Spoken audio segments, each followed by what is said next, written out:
उत्तर प्रदेश के बदायूं में बाल काटने वाले साजिद ने दो भाइयों आयुष और आहान की गला काटकर हत्या कर दिया। जब तीसरा भाई पीयूष उसको बचाने आया तो पीयूष पे भी हमला कर दिया। वो भी लहूलुहान है और हॉस्पिटल में भर्ती। जब से यह बदायूं में घटना हुई है उसके बाद जो राष्ट्रवादी हैं, नेता, अभिनेता, लेखक, बुद्धिजीवी, पत्रकार, कलमकार, मठाधीश, ये सब लोग उस वीडियो को शेयर कर रहे हैं, फेसबुक पे, ट्विटर पे डाल रहे हैं, व्हाट्सएप पे शेयर कर रहे हैं। कुछ लोग कह रहे हैं जागो हिंदू, जागो हिंदुओं, इकट्ठा हो जाओ, हिंदुओं इकट्ठा हो जाओ। और जो गांधीवादी, अंबेडकरवादी, साम्यवादी, लोहियावादी, समाजवादी, सेकुलर, लिबरल नेता, अभिनेता, लेखक, बुद्धिजीवी, पत्रकार, कलमकार हैं, वो शांत होकर बैठे हुए। अब 2-3 दिन ये घटना चलेगी। हो सकता है कि टीवी में डिबेट भी हो जाए, सोशल मीडिया पे तो चलती रहेगी, अखबार में 2-4 बार और कहानी इसकी छपेगी, उसके बाद शांत हो जाएगा। फिर अगले हफ्ते कहीं और गला काटा जाएगा, क्योंकि गला कटने की प्रक्रिया हर हफ्ते होती रहती है। कभी राजस्थान में गला कटता है, कभी महाराष्ट्र में गला कटता है, कभी दर्जी का गला कटता है, कभी नाई का गला कटता है। अब ये 2 बच्चों का गला काटा गया। गला काटने वाला ऐसा भी नहीं भाग गया। गला काटने के बाद उसने बच्चों का खून लिया, अपने चेहरे पे लगाया और लगा के वहां खड़ा रहा। फिर भीड़ ने उसको पकड़ा, पुलिस आई, उसको लेके गई। सवाल यह है कि क्या ये तू मैं करना, आरोप प्रत्यारोप करना, नूरा कुश्ती करना, बतौलेबाजी करना, यही इसका समाधान है? क्या सोशल मीडिया में वीडियो शेयर कर देने से जब जब ये घटना घटेगी और जागो हिंदू, जागो, जागो हिंदू, जागो, ये कहने से ये घटना ठीक हो जाएगी? हम इस समस्या के मूल कारण पे क्यों नहीं जा रहे, अस्थायी समाधान पे क्यों नहीं जा रहे? आखिर इस पे चिंतन क्यों नहीं हो रहा है कि ये जो नफरत की आग ये बढ़ क्यों रही है? क्या कारण क्या है? वो कौन सा स्कूल है जहां ऐसी नफरत सिखाई जाती है? किसी भी व्यक्ति का व्यवहार इस बात पे डिपेंड करता है, आंखों से वो क्या देखता है, कान से वो क्या सुनता है, मुंह से क्या खाता है। अगर आंखों से बच्चा बचपन से ही देख रहा है, कभी मुर्गी का गला काटा जा रहा है, कभी बकरी का गला काटा जा रहा है, कभी गाय का गला काटा जा रहा है, कभी भैंस का गला काटा जा रहा है, कभी बछड़े का गला काटा जा रहा है, तो वो बचपन से ही गला कटता हुआ देख रहा है। उसके लिए गला काटना कोई बहुत अलग बात नहीं है, सामान्य बात है। जानवर का गला काटता हुआ देख रहा है तो ठीक है, गुस्सा आएगा तो इंसान का भी गला काट देगा। बचपन से वो कान से सुन रहा है, ला इलाहा इल्लल्लाह, अल्लाह के अलावा और कोई भी इबादत के लायक नहीं।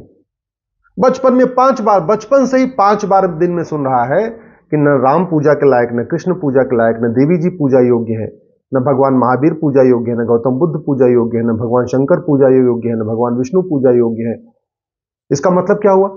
हिंदू, जैन, बौद्ध, सिख जो कुछ करते हैं, जिनकी पूजा करते हैं, ये बिल्कुल गलत है, वो पूजा योग्य नहीं है।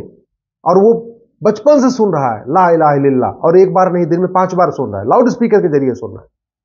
तो स्वाभाविक सी बात है, बड़ा होगा तो राम के भक्तों को, लक्ष्मण के भक्तों को, या कृष्ण के भक्तों को, देवी जी के भक्तों को, शंकर के भक्तों को, विष्णु के भक्तों को वो पसंद नहीं करेगा, क्योंकि तो बचपन से सुन रहा है ना ला इलाहा इल्लल्लाह। इसलिए मैं कहता हूं, दल गुलामी छोड़िए। ऐसे ही गला कटता रहेगा अगर हमने कानून नहीं बदला, व्यवस्था नहीं बदली। और जिन नेताओं के भरोसे आप घूम रहे हैं ना, ये 25 साल के बाद आपके बच्चों को बचाने नहीं आएंगे, फिर आपके बच्चों का भी गला कटेगा।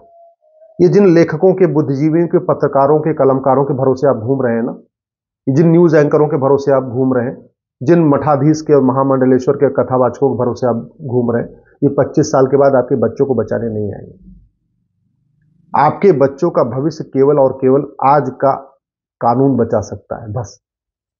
ये जिनके साथ आप घूम रहे हैं, जिनको आप देख रहे हैं, ये 25 साल के बाद सब रिटायर होकर अपने अपने घर में होंगे। आप भी अपने घर में होंगे, लेकिन जिनकी आप जय जयकार कर रहे हैं, ये भी अपने घर में होंगे। और ये भी ध्यान रखिएगा, तू मैं करने से, आरोप प्रत्यारोप करने से, सड़क पे रैली निकालने से, सड़क पे मसाल जुलूस निकालने से, थाने को घेर लेने से और शक्ति प्रदर्शन कर देने से इसमें कोई कमी नहीं आएगी। चीन में आखिर गला क्यों नहीं कटता? सिंगापुर में गला क्यों नहीं काटा जाता? कोरिया में किसी का गला क्यों नहीं कटता? जापान में किसी का गला क्यों नहीं कटता? जब तक इस बात पे इसको हम नहीं सोचेंगे ना, तब तक इस समस्या का समाधान नहीं निकलेगा। इस जिहाद, मजहबी उन्माद का सबसे पहले हमें ये जो विशेष स्कूल चल रहे हैं इनको बंद करना पड़ेगा। ये नफरत सिखाने वाले जो स्कूल चल रहे हैं ना, इनको बंद करना पड़ेगा, जहां सिखाया जाता है ला इलाहा इल्लल्लाह, अल्लाह के अलावा दूसरा कोई इबादत के लायक नहीं। मदरसों में वसुधैव कुटुंबकम नहीं सिखाया जाता, मदरसों में सर्व मंगल मांगल्य नहीं सिखाया जाता, मदरसों में नारी तू नारायणी नहीं सिखाया जाता, मदरसों में सबका साथ सबका विकास नहीं सिखाया जाता। वहां केवल एक बात सिखाई जाती है, ला इलाहा इल्लल्लाह, अल्लाह के अलावा दूसरा कोई इबादत के लायक नहीं। तो इससे नफरत, उससे बच्चे के मन में नफरत फैलती है। मदरसों को बंद करना पड़ेगा और कम से कम 10वीं तक समान शिक्षा लागू करना पड़ेगा, one nation one syllabus, one nation one करके। और 10वीं तक भारतीय शिक्षा व्यवस्था लागू करना पड़ेगा, गुरुकुल वैदिक शिक्षा व्यवस्था लागू करना पड़ेगा। सभी बच्चों को आपको वेद पढ़ाना पड़ेगा, वाल्मीकि रामायण पढ़ाना पड़ेगा, रामचरितमानस पढ़ाना पड़ेगा, आपको भगवत गीता पढ़ानी पड़ेगी, कर्मयोग, भक्ति योग, राजयोग पढ़ाना पड़ेगा, अष्टांग योग पढ़ाना पड़ेगा, यम नियम सिखाना पड़ेगा, आसन प्राणायाम सिखाना पड़ेगा, योग सबको कराना पड़ेगा। तब जाके शांति आएगी, तब समृद्धि आएगी। दूसरा, ये जितने पर्सनल लॉ चल रहे हैं ना, इन सारे पर्सनल लॉ को खत्म करना पड़ेगा। जितनी विदेशी कुरीतियां चल रही, इनको सबको खत्म करना पड़ेगा। एक भारतीय संस्कृति के अनुरूप भारतीय एक समान नागरिक संहिता लागू करना पड़ेगा, तब जाके इस देश में शांति आएगी। नहीं तो ये नेता, अभिनेता, लेखक, बुद्धिजीवी आते रहेंगे, जाते रहेंगे, कोई फर्क नहीं पड़ेगा। वैसे भी आप देख लीजिए, बदायूं में लोकल बॉडी में किसकी, नगर निगम में कौन है? बीजेपी। उत्तर प्रदेश में कौन है? बीजेपी। केंद्र में कौन है? बीजेपी। तो कायदे से बदायूं में तो ट्रिपल इंजन की सरकार है, इसके बाद भी गला काटा जा रहा है। इसका मतलब सांसद विधायक बदलने से, मुख्यमंत्री प्रधानमंत्री बदलने से समस्या का समाधान नहीं है। समस्या का समाधान कानून से होगा। समान शिक्षा, समान नागरिक संहिता, घुसपैठ के खिलाफ कठोर कानून, घुसपैठियों और उनके मददगारों की 100% संपत्ति जब्त करने, उनकी नागरिकता खत्म करने, आजीवन कारावास, फांसी देने के लिए कानून बनाना पड़ेगा। घुसपैठ को रोकना पड़ेगा और जो भारत में घुसपैठिए हैं 5.5 करोड़, इनको भगाना पड़ेगा। धर्मांतरण के खिलाफ कठोर कानून बनाना पड़ेगा। जो लोग भारत के पंथ को मानने वालों को विदेशी पंथ में कन्वर्ट करते हैं, उनको और उनके मददगारों को उनकी 100% प्रॉपर्टी जब्त करने, उनकी नागरिकता खत्म करने, उनको आजीवन कारावास, फांसी देने के लिए कानून बनाना पड़ेगा। समान शिक्षा, समान नागरिक संहिता, घुसपैठ नियंत्रण, धर्मांतरण नियंत्रण के साथ जनसंख्या नियंत्रण करना पड़ेगा।